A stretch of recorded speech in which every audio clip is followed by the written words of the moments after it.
One of the most challenging poses in yoga is called an arm balance. There are several different arm balances in the practice of yoga, and if you look at what yoga represents, it represents, at least in its physical form, a series of poses linked together by breath control, leading to a pinnacle pose, the ultimate expression of the day with the teacher and the student. And you can liken that to life.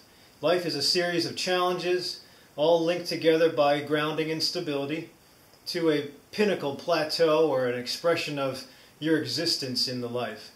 Now, the challenge with arm balancing is you can't just jump into an arm balance first day and expect to be successful. So you have to build up to it. My suggestion is you don't need to be muscular, have great upper body torso strength. You don't have to be an acrobat and have the best balance in the world and be able to do a handstand. You can actually launch this if given proper instruction as a beginner. So my usual suggestion is try to get the center of gravity into one small spot. Again, the practice, if you're just getting into yoga, you'll have to work on your flexibility. But one of the easiest things to do is there's something called malasana. I'll demonstrate. I usually like to have feet on the ground and curled up into a small ball. Now, the biggest expression would be to go from this position where my center of gravity is tight down into a good platform and then launch into the arm balance. Now that took a lot of... I've been practicing yoga for a number of years and I could never do arm balances. It's called crane or crow, depending on which circles you're in. But this is my usual way to get into it.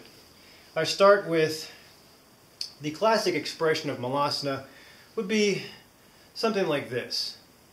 You work on flexibility and you see the center of gravity is tight. It's centered up.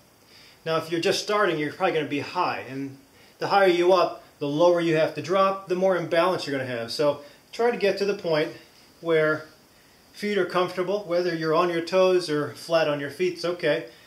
And your triceps are kind of stabilized on your knees. Now this is a different way for each instructor. This is the way I do it. You don't have to be my body type. This can be translated to anybody. But if you have good stability between the connection here and the ground with your feet, then the next thing is just to shift the balance over to the front palms.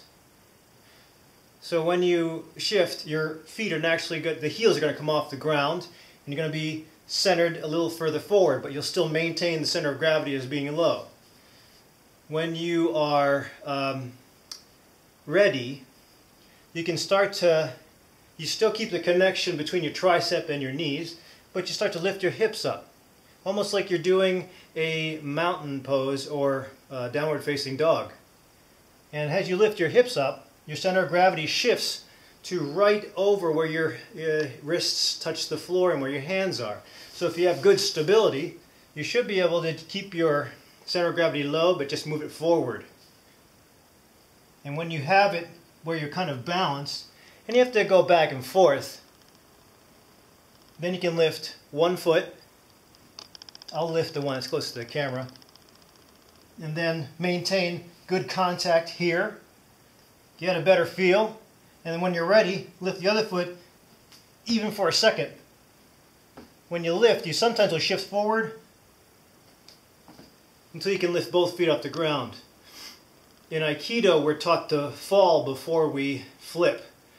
Because if you're comfortable with falling, you won't get hurt and you can go through the maneuver. I think in crane or crow, it's nice to just go ahead and do a face plant, pillow or target in this case, and just accept the fact that you might fall, and it's okay to fall, but this is practice. That's why it's called a practice. So, again, shift forward, center of gravity low, and in this case we're going to force a fall. One foot up, other foot back, and actually this is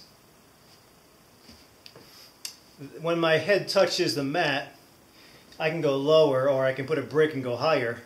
it actually gives me stability. It's called a tripod pose, but that's not the fullest expression of crane. In getting to crane, it's okay to stop at that and get used to having your feet off the ground.